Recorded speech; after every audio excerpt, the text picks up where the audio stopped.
Okay. Tell me. Go. It's good? Yeah, go. We're good? Yeah. All right.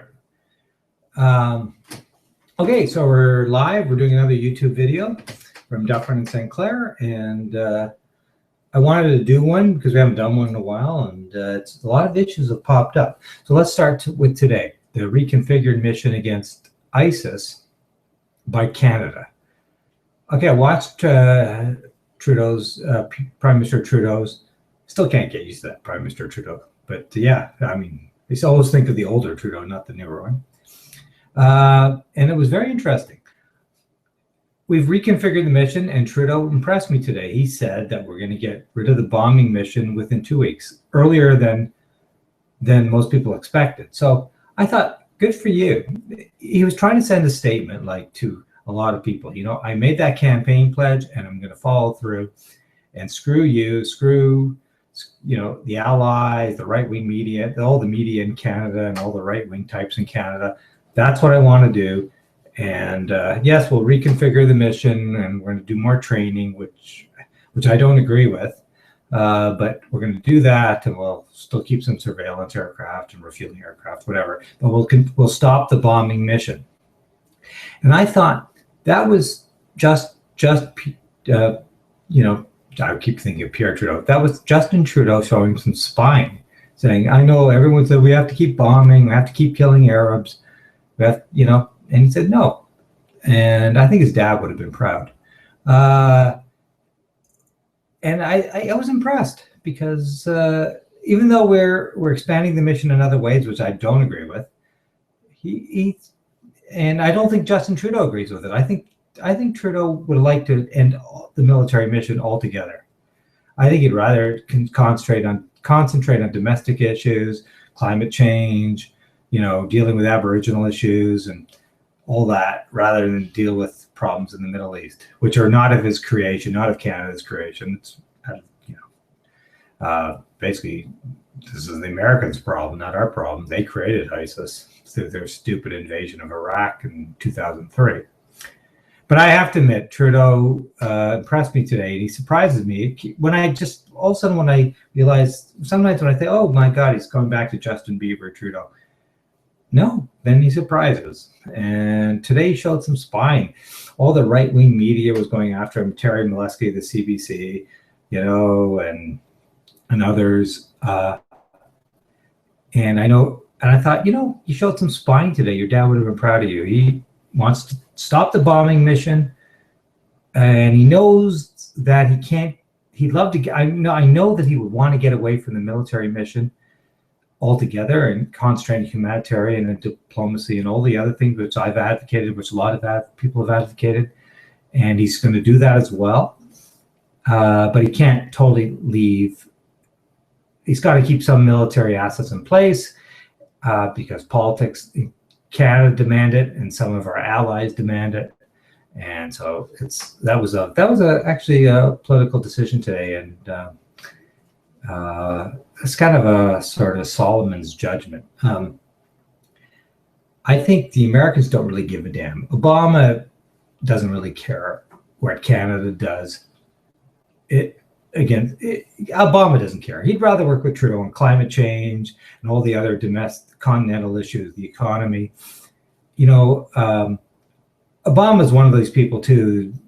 Don't get me wrong, he's acquiesced to all these drone strikes that have killed thousands of people. In many ways, Obama's a war criminal. But he would have rather stay away from all of that and concentrate on domestic issues in the domestic economy, where he's had some success. He's had some success. And I think Trudeau doesn't want anything to do with this crisis in the Middle East. He wants to help Syrian refugees, humanitarian aid, diplomacy, see if we can work on a settlement. I think that's where he wants Canadian foreign policy to go, and it's a good thing, and I've advocated for a long time. But he knows the powers that be need to keep some Canadian military assets in place. So he's doing that to satisfy a domestic political opinion, the domestic media, which is very right-wing, including the CBC, and basically the French and the British. I don't think the Americans really care. The Americans know that if Canada does have certain assets that can help the U.S., and the Americans know they will call on them if they need them. But it's the French and the British. So we have three colonial masters. We have the current colonial master, the Americans, who basically don't really care what Trudeau does on the fight against ISIS. And then we have our previous colonial masters, the French and the British. The British or the French, however you want to work it, who definitely want us to keep in the fight, particularly the French. And you watch how the French are probably going to pressure Trudeau to get more involved in North Africa and some of their old former colonies. As you know, we already did some heavy lifting in Mali. You watch that they're going to, we had the killings of Burkina Faso, and there was an outrage in Quebec that Trudeau didn't respond quickly enough.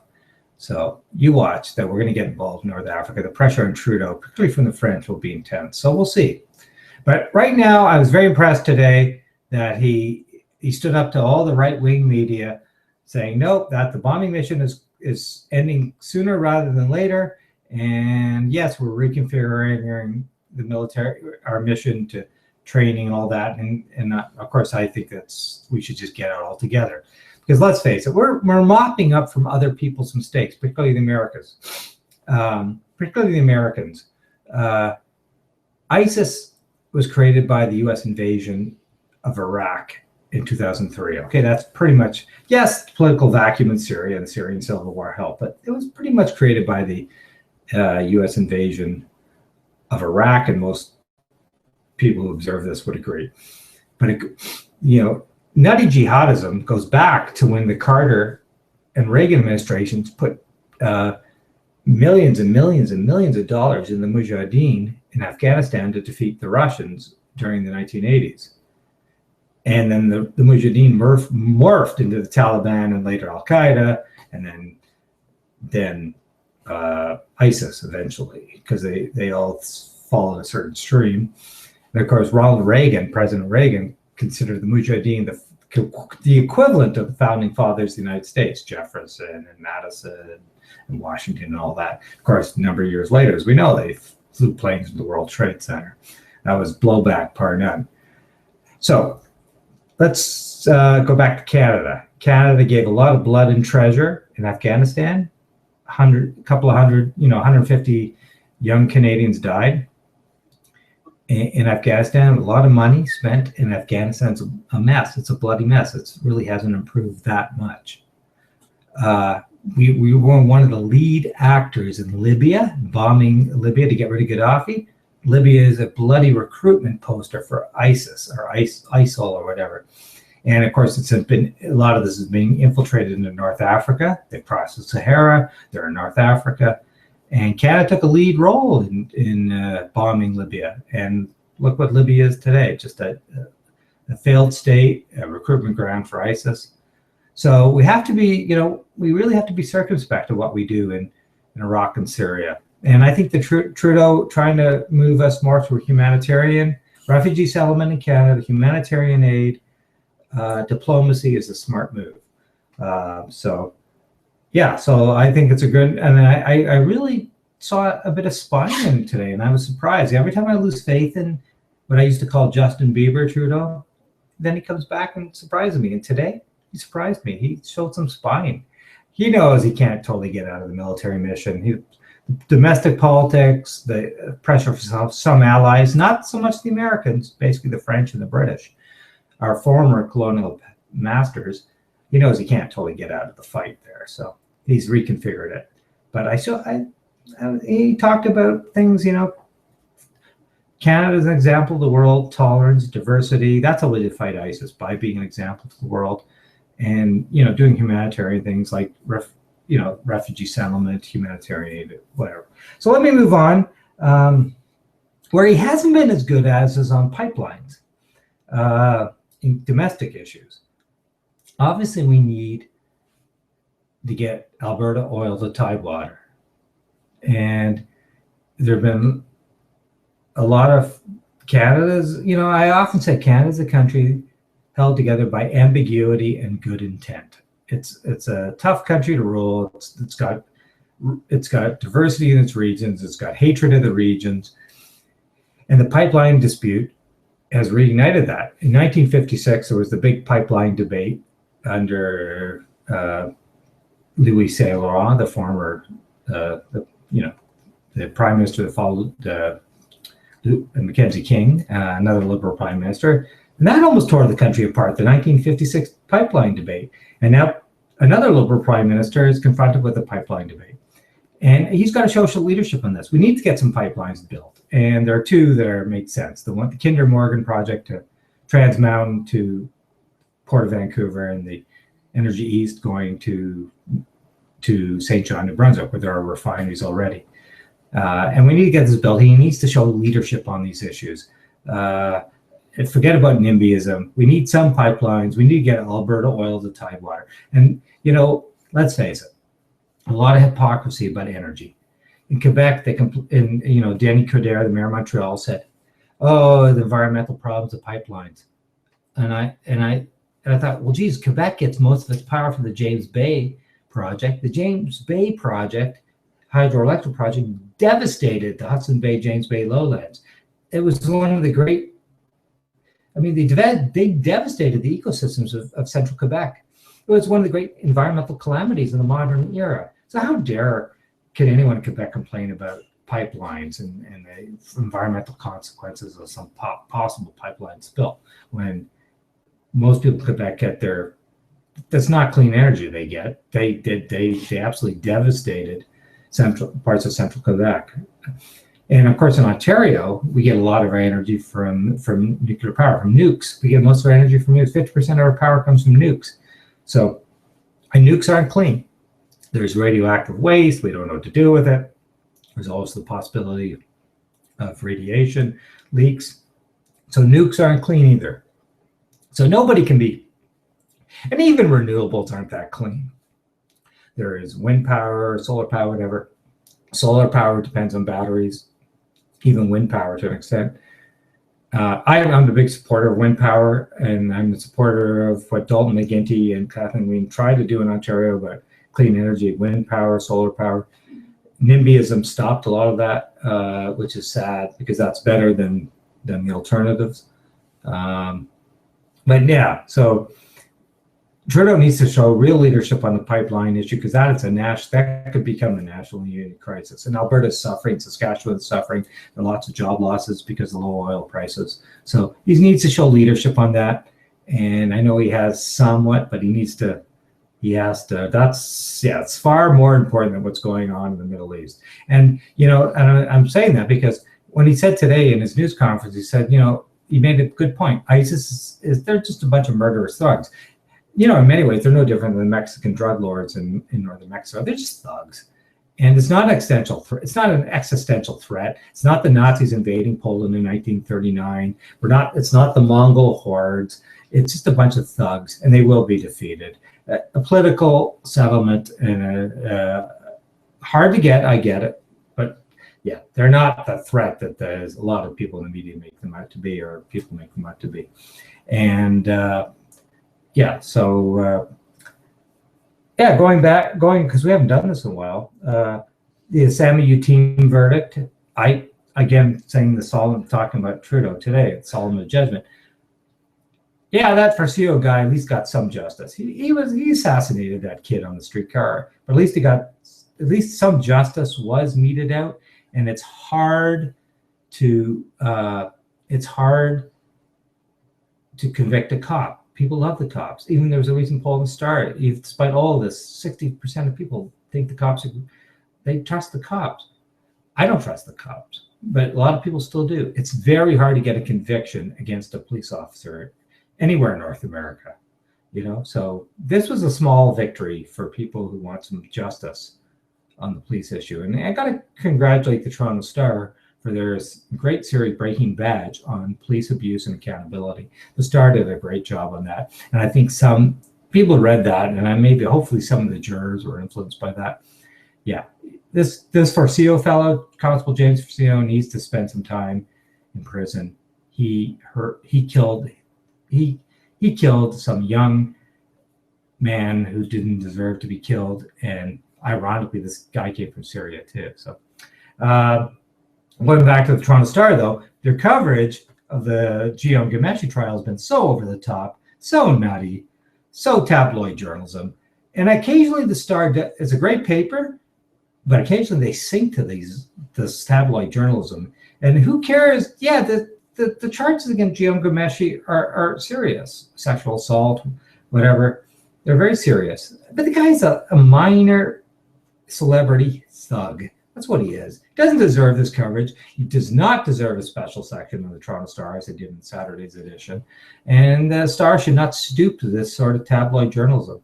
It's a serious issue, but it's not. The trial should be covered, but not to the extent that the Star is doing it. And I know a lot of people have probably written in about this. The Star should be a better paper. So there's so many issues we could talk about, and we're going to end this video. Going about U.S. politics, I noticed tomorrow is the New Hampshire primary. U.S. politics is totally nutty. I mean, you look at Canada and you think, oh my God, like at least we're talking about serious issues, and we don't have Trudeau said this today too, about how diversity and tolerance, Canada's an example to the world, and certainly the United States isn't that right now. So we have the situation of Flint, Michigan.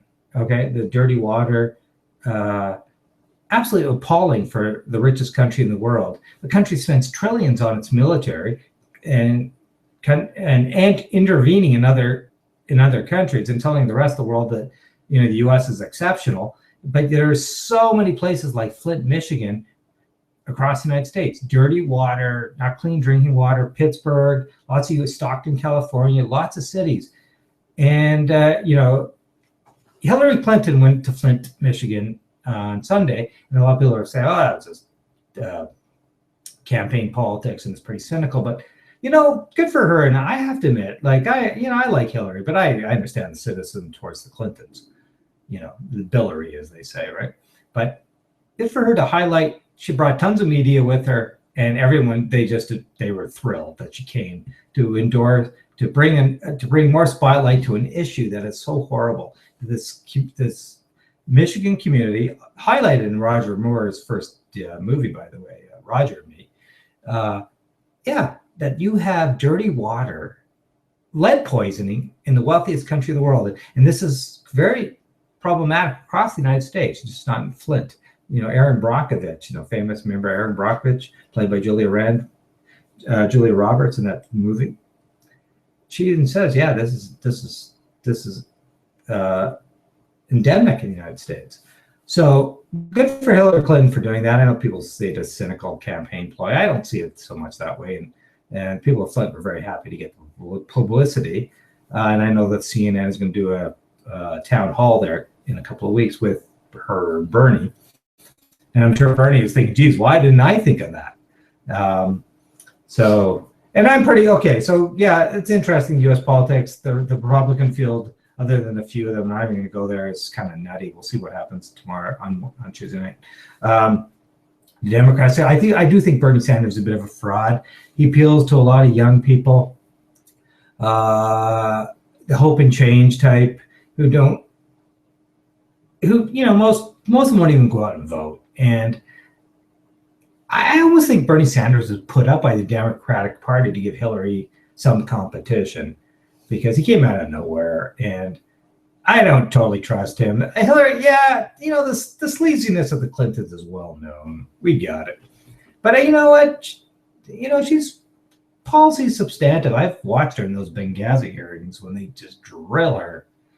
I got to tell you, So don't get me wrong, I get it.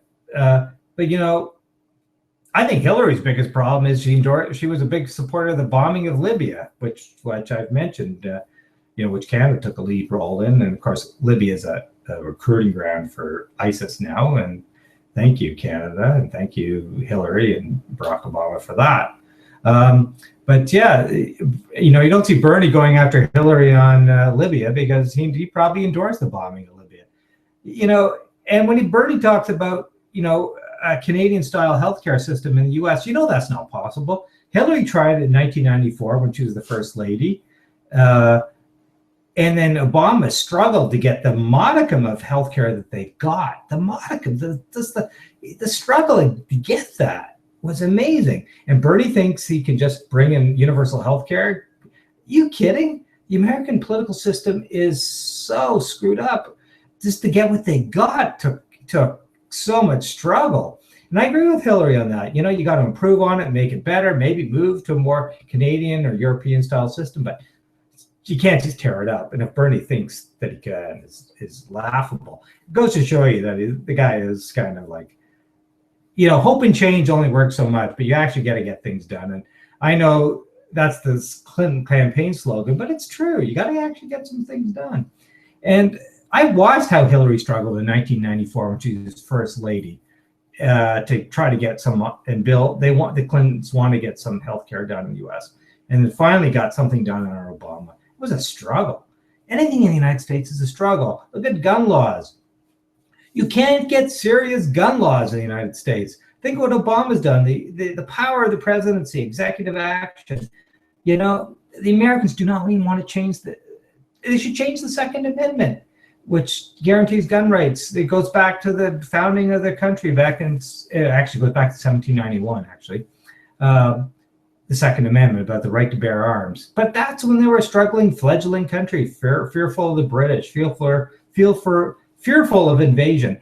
And yet other countries change their constitutions all the time. Canada's changed it many times. It's not written in stone. It's not Moses coming down from the mountain. It's not. The Americans need to change their constitution. And yet the right to bear arms should not be guaranteed. That's the only way you're going to stop the gun violence in the United States. 33,000 gun deaths a year, higher than most countries, certainly higher than most countries in the advanced world, in the Western world. So when Bernie Sanders talks about, oh, we're going to get all these right, you can't even get basic stuff done. Hard to get health care, hard to get some decent laws against gun violence. I mean, the Brady bill,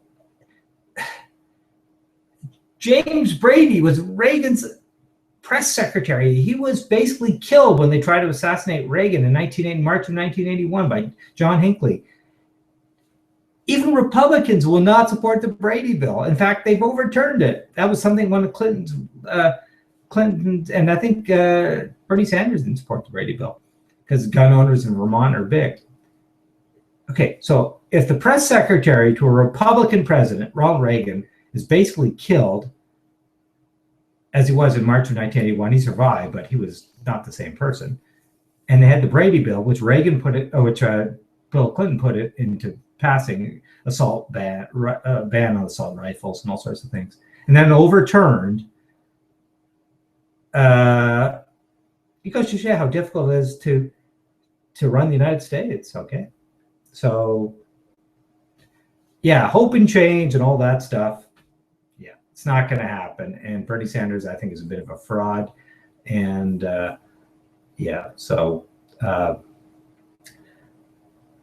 pretty much that's where I want to end it. We'll see what happens in the New Hampshire primary. But in Canada, that's where Trudeau does have an advantage. He can get stuff. Once you have a majority government in Canada, you basically have a dictatorship. Horrible as it is, you can actually get things done. If you have a progressive agenda, that's a good thing, right? You'll get things done. And Trudeau's already done some good things. So, undoing some of the Harper agenda. So we'll see where he goes. I was getting a little cynical about Trudeau, going to Davos and selfies with Leonardo DiCaprio and all that. And I was getting as cynical as everyone else. But when he did, today when I saw him at the news conference on reconfiguring the mission in Iraq and Syria, and I realized he doesn't want to even be there militarily, but I knew he has to be for political and for all sorts of reasons. But I could tell he didn't want to be there. He had a bit of a spine. I saw a bit of his dad in him, and I was impressed. And I'm pretty cynical about him. But he was, he really wants to contribute on the humanitarian side, and I think it's a good thing. And he can get things done in Canada, which you can't do in the U.S. So. Yeah, Bernie Sanders can promise you the new Jerusalem. It ain't going to happen. Ask Bob Ray. You can't get it doesn't happen that way, especially in the U.S. They can't even get they can't even get decent gun control. They won't get a Canadian-style healthcare system. It's a tough slog, and Hillary Clinton knows that. She's been there, and you've got to go for incremental change. So, anyways, we're going to end this because I only wanted to do a few minutes tonight, but we haven't done a video in a while, so I just want to. There's lots of things to throw out there. So, this is a good video. I think I've raised some good issues, and I think we can end it. Okay. And good night. You want to say Happy Chinese New Year? And Happy Chinese New Year. Absolutely.